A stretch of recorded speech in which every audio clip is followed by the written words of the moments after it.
9 अप्रैल 2022 रात के 12 बजे इस्लामाबाद की हवाओं में एक अजीब सी खामोशी थी। लग रहा था तारीख फिर से अपना पुराना खेल खेलने जा रही है। आज एक और अवामी मुंतखब वज़ीर आज़म को रास्ते से हटाने की तैयारी मुकम्मल हो चुकी थी। आधी रात को अदालतें खुल रही थी, बंद कमरों में फैसले हो रहे थे, सियासत के शतरंज पर मोहरे तैयार थे और निशाना सिर्फ एक शख्स था। मगर इस बार तारीख ने एक ऐसी चीज़ देखनी थी जो पहले कभी नहीं हुई। प्राइम मिनिस्टर हाउस के दरवाजे खुले। वो शख्स जो कानूनन इस मुल्क का वज़ीर आज़म था, जिसके पास कमांड थी, इख्तियारात थे, वो बिना किसी प्रोटोकॉल के अपनी वही पुरानी डायरी लेकर रवाना हो गए। उसने कुर्सी की खातिर सिस्टम से सौदा करने की बजाय सीधा रास्ता चुनना बेहतर समझा। तख्त व ताज तो आते जाते रहते हैं, मगर जो मर्द हुर होता है वो अपने उसूलों को सौदा नहीं करता।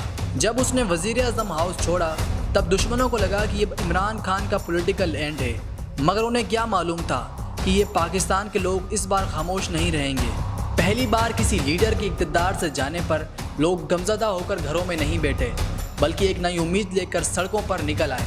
ये किसी कहानी का इख्तिताम नहीं था, बल्कि एक ऐसी तहरीक का आगाज़ था जिसने आने वाले वक्त में पूरे मुल्क का रुख मोड़ देना था। ये दास्तान है उस कप्तान की जिसने तख्त से उतरने के बाद लोगों को दिखाया कि असली हुकूमत तख्त पर नहीं बल्कि लोगों के दिलों में की जाती है। नाम है इमरान अहमद खान न्याज़ी।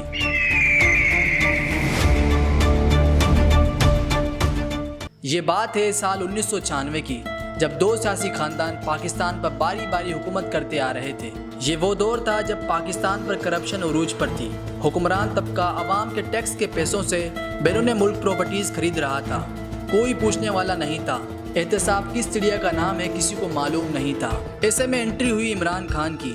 इमरान खान जिन्होंने पाकिस्तान के लिए क्रिकेट का वर्ल्ड कप जीता, पाकिस्तान में पहला कैंसर हॉस्पिटल बनाया, इन्होंने इंसाफ का झंडा बुलंद किया और पाकिस्तान तहरीक इंसाफ के नाम से सियासी पार्टी की बुनियाद रखी। इमरान खान इस नारे के साथ सियासत में आए कि हर ताकतवर का एहतसाब होना चाहिए। 2014 के बाद उसकी सियासी सरगर्मियाँ अचानक तेज़ हो गईं। वो रिवायती सियासत और सियासतदानों से हटकर था, इसलिए मुल्क की अक्सरियत उसको हुक्मरान के तौर पर देखने लगी। वो अपनी सियासत में स्टेटस्कोप के खिलाफ था। वो मुल्क का सिस्टम बदलना चाहता था। मुल्क के लोगों और मुल्क चलाने वालों के वहमो गुमान में नहीं था कि वो एक दिन ऐसी सियासी ताकत बनकर उभरेगा कि इक़्तिदार ही ले उड़ेगा। लेकिन वो लड़ा और मुल्क का हुक्मरान बन बैठा। उसके इलेक्शन के शफाफियत पर उंगलियां उठी, धांधली के इल्ज़ामात भी लगे। वो सोशल मीडिया पर बहुत ही पॉपुलर था, इसलिए उसने सोशल मीडिया को अपनी कम्युनिकेशन का अहम हथियार बना लिया। वो इक़्तिदार में आया तो साबिक हुक्मरानों को सारी खराबियों को ज़िम्मेदार ठहराने लगा। वो अवाम में मकबूल से मकबूल तर होता गया। मगर सवाल ये है कि एक क्रिकेटर जिसने दुनिया की हर लग्जरी देखी थी, वो इस दलदल में क्यों आया? बहुत से लोग पूछते हैं कि इमरान खान सियासत में क्यों आए। इस सवाल का जवाब उनकी सियासत में नहीं बल्कि माजी में छुपा है। हमें उनके बचपन और इस क्रिकेट के मैदान में जाना होगा जहां उन्हें हार ना मानने का हुनर मिला।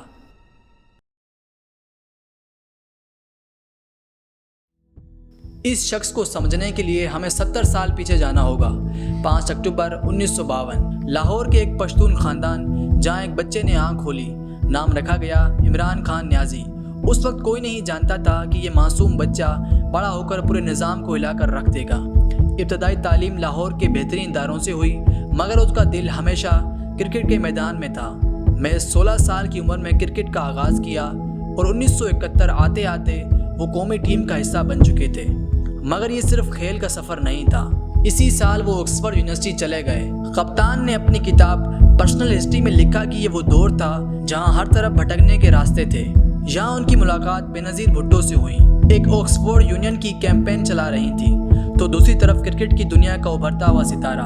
बेनज़ीर इमरान की शख्सियत से इस कदर मुतासिर थी कि उन्होंने सबसे पहले खान को लायन ऑफ लाहौर का लक़ब दिया। दोनों इतने करीब थे कि तब ये अफवाहें आम थी कि शायद ये रिश्ता दोस्ती से आगे बढ़ जाए, मगर किस्मत को कुछ और ही मंजूर था।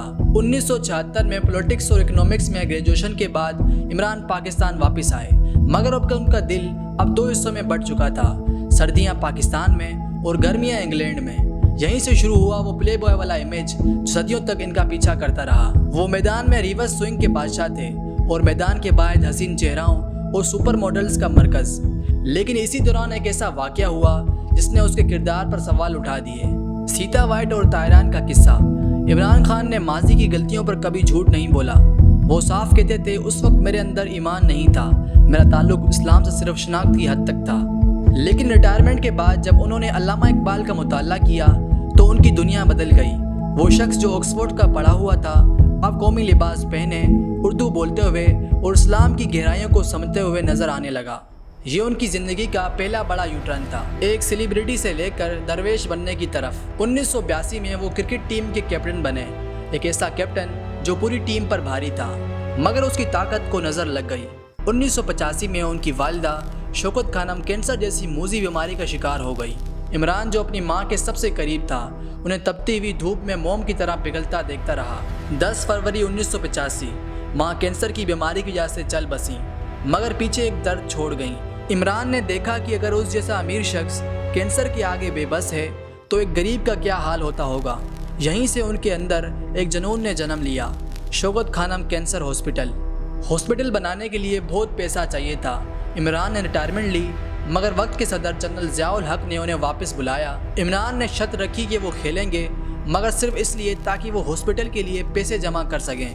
انہوں نے پیپسی کے لیے کام کیا، بیٹنگ کے الزامات جھیلے مگر ان کا نشانہ صرف ایک تھا، وہ ہاسپٹل جو لوگوں کی جان بچائے۔ 1994 تک آتے آتے حکومت نے راستے میں دیواریں کھڑی کر دیں، پیسے دینے سے انکار کیا، ٹی وی پر ایڈز روک دیے مگر عمران نے ہار نہیں مانی۔ وہ نکل پڑے سڑکوں پر، سیالکوٹ سے لے کر کراچی تک۔ غریبوں نے اپنے زیورات دے دیے، بچوں نے اپنے گلک توڑ دیے۔ 29 دسمبر 1994 لاہور کے اسٹیڈیم میں 50,000 لوگوں کے سامنے ایک کینسر پیشنٹ بچے نے ہاسپٹل کا افتتاح کیا۔